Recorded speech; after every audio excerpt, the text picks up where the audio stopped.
हाय बच्चों, शुभोदय। एक बार फिर आप सभी को हमारे सेंट जोसेफ पीओ कॉलेज में हार्दिक स्वागत करता हूँ। बच्चों, पिछले 4 सालों से हमारी कॉलेज पूरे बीजापुर जिला में शिक्षा के क्षेत्र में एक अहम भूमिका निभाई है। आप सभी शायद जानते होंगे कि पिछली परीक्षाओं की नतीजा में पूरे 100% रहा और दूसरी परीक्षाओं की नतीजा में पूरे विजयपुर जिला के प्रथम और 5वीं रैंक हमारी सेंट जोसेफ पीओ कॉलेज का ही रहा है।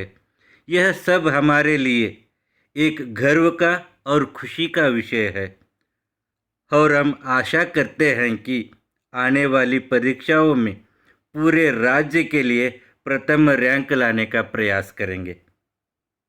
बच्चों, मैं डॉक्टर सुनील पड़साली मनी, हिंदी विभाग यानी कि हिंदी डिपार्टमेंट के एचओडी, आप सभी को यह बताते हुए बड़ी खुशी होती है कि हिंदी विभाग यानी कि हिंदी डिपार्टमेंट भी पिछले 4 सालों से बच्चों को अच्छे से अच्छे अंक दिलाते आ रहा है और हमारी हिंदी डिपार्टमेंट हर साल सितंबर 14 को यानी कि दिसंबर 14 को हिंदी दिवस कार्यक्रम को बड़ी धूमधाम से मनाते आ रहा है और हमारी विभाग बच्चों के लिए अनेक तरह की स्पर्धाओं जैसे कि निबंध स्पर्धाएं, भाषण स्पर्धाएं और गायन स्पर्धाएं जैसे कार्यक्रमों का आयोजन करके बच्चों में एक आत्मविश्वास लाने का प्रयास कर रहा है और काम कर रहा है।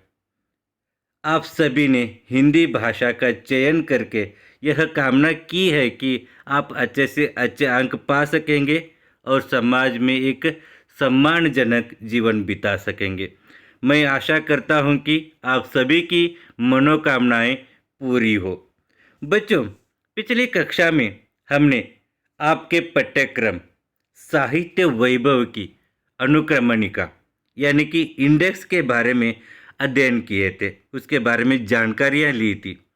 तो बच्चों, आज हम आधुनिक कविता की सबसे पहली कविता कुटिया में राजभवन, इस कविता का अध्ययन करेंगे। तो बच्चों, इस कुटिया में राजभवन कविता का अध्ययन करने से पहले हमें कवि के बारे में जानकारी लेना बहुत आवश्यक है। तो हम लोग आज की इस कक्षा में सबसे पहले कवि का परिचय के बारे में जानकारी लेंगे। जो कुटिया में राजभवन कविता के कवि जो है, उसका कवि मैथिली शरण गुप्त जी का भावचित्र जो है आपके पर्दे पर दिख रहे हैं। आपकी मोबाइल के पर्दे पर आप देख सकते हैं कि यही है जो मैथिली शरण गुप्त जी जो कुटिया में राजभवन कविता का रचना की है। मैथिली शरण गुप्त जी को राष्ट्र कवि के रूप में भी जाना जाता है। हिंदी के सुप्रसिद्ध कवियों में से एक है। तो चलिए बच्चों, आज की इस कक्षा में हम सबसे पहले कवि परिचय की ओर जानकारी लेंगे। तो कुटिया में राजभवन कवि परिचय इस प्रकार रहा है कि सबसे पहले यानी कि हिंदी के साहित्य के आधुनिक काल के प्रख्यात रचनाकार गुप्त जी का जन्म जो है 1886 यानी कि 1886 में चिरगांव यानी कि उत्तर प्रदेश के झांसी में हुआ। देखिए, हिंदी साहित्य के सुप्रसिद्ध रचनाकार कहने वाले मैथिली शरण गुप्त जी का जन्म जो है उत्तर प्रदेश के झांसी के चिरगांव में 1886 में हुआ। आप मूलतः राष्ट्रीय भावना के पोषक कवि माने जाते हैं। मैथिली शरण गुप्त जी को मूलतः राष्ट्रीय भावना के पोषक मतलब लोगों में राष्ट्रभक्ति की, राष्ट्रीय भावना की पोषण करने वाले, उसका पालन पोषण करने वाले कवि के रूप में माने जाते हैं। आपने अपनी रचनाओं के माध्यम से जन जागरण का प्रयास किया है। देखिए, मैथिली शरण गुप्त जी ने अपनी रचनाओं के माध्यम से लोगों को जागरूक करने का और उनकी जिम्मेदारियों को बताने का प्रयास अपने रचनाओं के जरिए की है। अतीत की गरिमा तथा वैभव को प्रेरणा के रूप में ग्रहण करते हुए आपने भारतवासियों को वर्तमान दुर्वस्था से उबरने के लिए प्रोत्साहित किया। देखिए, यहाँ पर यह बताने का प्रयास कर रहे हैं कि जो हमारी बुराइयाँ हैं, जो हमारी कमजोरियाँ हैं, उनको छोड़कर हमारी रीति रिवाजों की तरफ, हमारी वैभवों की तरफ हमें प्रेरणा देना है, आगे बढ़ते जाना है और हमें यह ग्रहण करना है कि हम एक भारतवासी के लोग हैं और हमारे इस भारतवासियों के लोग में दुरावस्था यानी कि बुराइयां बिल्कुल नहीं रहना चाहिए। अच्छे मार्ग की ओर जाना है, लोगों को अच्छा करना है, लोगों को मदद करना है, जितना हो सके उतना हम सहायता कर सके, यही प्रोत्साहित करने का कार्य जो है अपनी रचनाओं के माध्यम से मैथिली शरण गुप्त जी ने की है। आपकी मृत्यु जो है 1964 में हुई। मैथिली शरण गुप्त जी का मृत्यु जो है 1964 में होता है। और उसके बाद साकेत और जय भारत आपके दो प्रसिद्ध महाकाव्य है।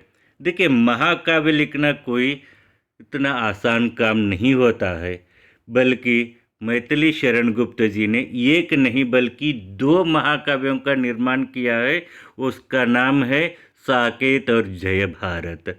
इसीलिए मैथिली शरण गुप्त जी को राष्ट्र कवि के रूप में हम लोग जानते हैं और पूरे भारत के श्रेष्ठ कवि, राष्ट्र कवि एक ही है, वही है मैथिली शरण गुप्त जी। मैथिली शरण गुप्त जी की इन महाकाव्यों के अलावा, इन दो महाकाव्यों के अलावा उनके प्रमुख कुछ रचनाएं भी है, उनके बारे में भी यहाँ पर जिक्र किया जाता है, जैसे कि पंचवटी, झेंकार, यशोधरा, द्वापर, विष्णुप्रिया, भारत भारती आदि अन्य रचनाएं हैं। देखिए, इन महाकाव्यों के अलावा उनकी प्रमुख से प्रमुख मानने वाली रचना यहाँ पर जिक्र किया गया है, जैसे कि पंचवटी, झेंकार, यशोधरा, द्वापर, विष्णुप्रिया, भारत भारती और आदि अनेक रचनाएं हैं। प्रस्तुत पद्य भाग साकेत महाकाव्य से लिया गया है, जो आधुनिक राम काव्य परंपरा की अनुपम कड़ी मानी जाती है।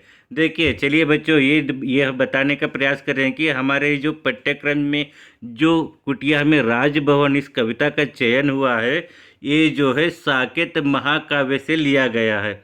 हम जो है महाकाव्य की यानी कि साकेत महाकाव्य की एक कविता कुटिया में राजभवन का अध्ययन करने जा रहे हैं, जो आधुनिक महाकाव्य परंपरा की प्रमुख यानी कि अनुपम कड़ी मानी जाती है। यह आधुनिक राम काव्य की सबसे प्रमुख कड़ी मानी जाती है। तो इस कड़ी बोली का काव्य भाषा बनाने तथा उसकी अभिव्यक्ति क्षमता को बढ़ाने में गुप्त जी की उल्लेखनीय भूमिका रही है। देखिए बच्चों, यह बताने का प्रयास यहाँ पे हो रहा है कि जैसे कि मैथिली शरण गुप्त जी ने इस कविता में यानी कि कुटिया में राजभवन कविता में कड़ी भोली भाषा का प्रयोग किए हैं और इस कड़ी भोली भाषा का प्रयोग करके अपनी मन की अभिव्यक्ति को पूरे लोगों के सामने यानी कि समाज के सामने अभिव्यक्ति करने का क्षमता की है और उनकी यह क्षमता बहुत ही उल्लेखनीय है। इस जैसी क्षमता किसी और को भी देखने को नहीं मिलता जो गुप्त में देखने को मिलता है। तो आगे बढ़ते हुए सीता जी वन में राज सुख भोगती है। देखिए, सीता जो है वन में पूरी तरह से राज सुख का भोगती है। देखिए, उसका वनवास चल रहा है, राम, सीता और लक्ष्मण जी का वनवास चल रहा है और वे लोग इस समय पे शायद एक कुटिया में हैं और सीता कह रही है कि मैं यहाँ पर इस वन में राज सुख भोगती हूँ। श्री रामचंद्र जी स्वयं आपके साथ साथ रहते हैं और देवर लक्ष्मण मंत्री के रूप में कार्य कर रहे हैं। देखिए, यहाँ पर यह बताते हैं कि उनका प्राणेश जो है, उनका स्वयं रामचंद्र जी जो है उनके साथ रहते हैं और देवर लक्ष्मण जो है एक मंत्री के रूप में काम कर रहे हैं, कार्य कर रहे हैं। तो यहाँ पर मुझे किसी राजभवन की कोई ज़रूरत नहीं है, बल्कि यही वन ही मेरे लिए पूरी तरह से राज है कहकर कहती है। यहाँ धन और राज वैभव का कोई मूल्य नहीं है। और आगे कहती है कि यहाँ पर इस वन में पूरी तरह से मुझे धन और राज की कोई भी वैभव नहीं चाहिए। मैं जैसे ही हूँ वहीं पर मैं संतृप्त हूँ, यहीं पर मैं राज का सुख भोग रही हूँ कहती है। तो चलिए बच्चों, आगे की कक्षा में हम लोग यह जानकारी लेंगे कि मैथिली शरण गुप्त जी कुटिया में राजभवन कविता के जरिए क्या बताने का प्रयास करते हैं। कैसे हम लोग कल्पना कर सकते हैं कि एक कुटिया कैसे राजभवन हो सकता है, कैसे सीता के लिए वो कुटिया राजभवन महसूस कर रहा है, क्या ऐसी घटना घटी होगी जो सीता हर काम में हर क्षण में राजभवन का सुख भोग रही हो। क्या हो सकता है, कैसी वो राज सुख का भोगना चाहती है। तो आने वाली कक्षा में हम लोग पूरी तरह से जानकारी लेंगे कि एक कुटिया कैसे राजभवन दिखता है। ठीक है, तो चलिए बच्चों, अगली कक्षा में हम लोग पूरे का पूरा प्रयास करेंगे कि मैथिली शरण गुप्त जी द्वारा लिखा हुआ कुटिया में राजभवन कैसे कहाँ से शुरू करेंगे और कैसे उसकी शुरुआत होती है और अंत कैसा होता है उसके बारे में जानकारी लेंगे। तो चलिए बच्चों, आज की इस कक्षा आपको पूरी तरह से जानकारी ली होंगे। मैं समझता हूँ कि मैं आशा करता हूँ कि आज की इस कक्षा आपके लिए सार्थक रहा। आप सभी ने राष्ट्र कवि मैथिली शरण गुप्त जी के संक्षिप्त जानकारी ली होंगी। तो ये आपकी संक्षिप्त जानकारी आपके सामने प्रस्तुत रहा। तो अगली कक्षा में फिर मिलेंगे।